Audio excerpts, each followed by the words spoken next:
So let's start by talking about photography and video. Tell Yeah, everyone your background. yeah, of course. Yeah, so I'm a photographer, videographer. I'm 26 years old. I went to Coastal Carolina University, which is where my career for photography and videography began. I was a professional golf management major in college, so which means I was actually learning to become a golf professional and be a golf pro at like a golf course, like a superintendent along those lines. Picked up a camera, was interning as a wedding photographer. Um, then I was like, you know what? How do I reach a lot of people at one time, exposure wise? Because I'm a guy who's like kind of a go getter. I want to get at things fast and I want to get things moving. I wanted to make some money, some side money, especially in college. We're all broke college kids. We want to make as much money as possible, work at a restaurant, but I didn't want to do that. I was kind of a guy that want to work for himself. I said, it would be a good idea to take pictures of all the sports teams. You know, 50 guys, 100 guys on a football team. You take pictures of them, get a media pass, take pictures of all the guys on the team, put it on Facebook, tag their names on Facebook. They're gonna all share it. You got 100 guys sharing all your photos, tagging you and all that kind of stuff. It's a no-brainer. It just got my name out there so fast. I started working with sororities and fraternities, and just made a name for myself in college. Ended up getting a job through actually my internship that I was doing with the wedding photographer for the Myrtle Beach Safari, which, if anyone knows or recognizes the name, they were featured in Tiger King, which was the Netflix sensation series Yes. during COVID. It blew up with Joe Exotic, Doc Antle, Carol Baskin. We all know the story. We all know the show. But I was with them for about 8 years as their main photographer, social media coordinator. I coordinated a lot of collaborations with big time celebrities like Logan Paul, Floyd Mayweather, Odell Beckham Jr., Marquise Goodwin, guys like that. Did photo shoots with them, coordinated them, collaborating on social media to gain exposure for the safari. Had them tag me as well, which grew my audience and my fan base as well. But that's really where I dove into the whole photography game and videography game as well, because prior I was just doing photography. But just like everybody, when we're working, sometimes things become necessity and you have to learn things on the fly, which is how I learned the whole videography aspect of the business that I'm in. But I've been lucky enough to work with a ton of big time celebrities and social media influencers, and really have learned the game and the aspect of how all this stuff on social media works, which I've in turn applied that to my own personal brand and my own personal social media through my TikTok, which has 800,000 followers, my Instagram, 25, 30,000, whatever it is now. So that's kind of a little bit of a short synopsis of how I've come to the point I am now. Now, on your videography side, you're working with some artists. If my research is right, doing some, Mm-hmm. you've done some videos, right?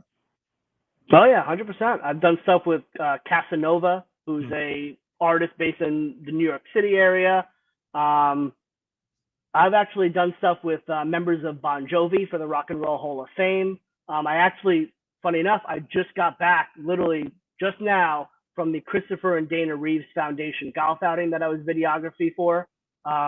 So I was with people like Adam Schefter, Mike Greenberg, um, Mark Messier, Michael Strahan, guys like that. But yeah, I've done stuff with artists, athletes. I've done stuff with YK Osiris, who sings the song "Worth It." It was a hit song Yep. 4 or 5 years ago. I've done stuff with Cassie, who had the hit song probably 10 or 12 years ago. Hmm. I've done stuff with Monica, who's actually a really good friend of mine now, who's had hit songs before as well. Ton of people. Nick B, man. I just want people to know the kind of work that you put in. And if anybody gets on his Instagram page, there's quality work there in pictures, video, the entire nine. I went Appreciate that. way back into your Coastal Carolina days and worked my way forward, but it is Mhm. legit, sir. It is legit. Appreciate that. What got you started in the hobby? I know you talked earlier about you and your father going to the national, but walk Mhm. us through that. Yeah, so I got into it because I love sports, right? We all get into it because for the love of sports, and we're motivated by the teams that we love. I'm a big Boston fan, so I love Red Sox, Celtics, Bruins, Patriots. So I got into it trying to collect Manny Ramirez cards, David Ortiz cards, Paul Pierce cards, Rondo, all those kinds of guys. When I went to the National, I didn't really know what to do at all because I didn't know what to buy. I didn't know what mistakes I've made before because I never made any before in general. And in the National, it's so overwhelming in general. Like, I mean, there's so much going on. You could spend you could spend 2 weeks there. You probably won't see everything. That's right. You know, so I made a lot of bad purchases. For instance, I bought a Zion Prism Rookie BGS 9.5 for $550, and as we all know, those have dropped. Like you could probably get one of those for like 100, maybe $90 now. You know, it's like, but it was fun. It was all for the love of the hobby. I learned a lot of different lessons. I learned what to do, what not to do, and I'm sure we can get into that as well. But you know, nowadays I'll just show you. You know, now I do a lot of Star Wars stuff. You know, Kurosawa, all the Star Wars Galaxy, Hayden Christensen auto, stuff like that. I started doing a lot more like what I really have interest in, like Star Wars stuff. I have vintage, Willie Mays vintage stuff. Steph Curry rookies. Me and you have talked about that before. Yep. I'm a big baseball, basketball guy. That's kind of like my love of sports. I love football as well, but I'm historian wise, history. I love baseball and basketball. That's very cool, man. So going into the National, obviously everybody says you want to kind of have an idea of what you're looking for, right? So I guess right now, I'm a big Steph Curry guy, similar to you with how you're kind of building up your collection of him. Yeah. I kind of want to look into getting an autographed card of him. Maybe numbered, not necessarily a rookie because that's you're talking about a good chunk of change for that.